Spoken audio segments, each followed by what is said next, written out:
This morning, the White House is set to tell 10 states they will no longer have to follow the stringent No Child Left Behind law.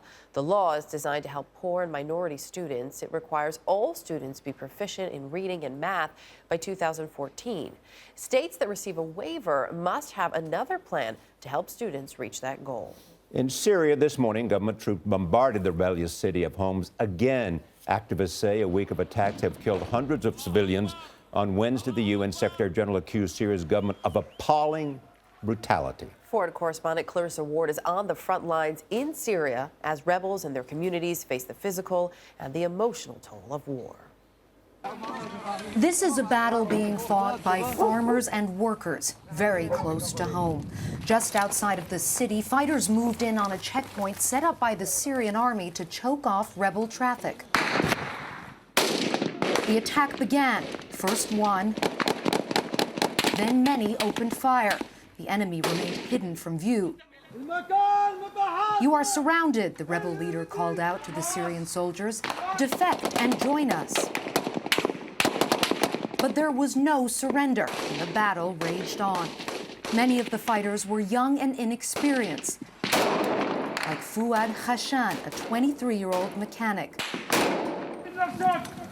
"Charge, charge," the men continued to shout. "God is great." They lobbed grenades at the enemy, but the bullets kept coming. Moments later, Hashan was hit. Under fire, the commander struggled to lift his limp body. Other men joined to help before beating a hasty retreat. They tried to reclaim this checkpoint. They haven't been able to do it yet, and now there is a casualty. Someone has been hurt very badly. They're trying to take him to a hospital. By the time they got him there, Hashan was dead.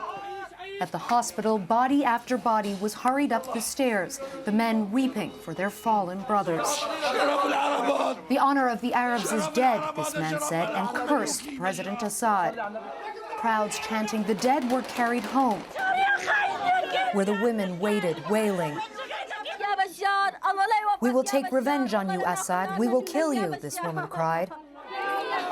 They wept over the bodies and pierced the night air with their grief.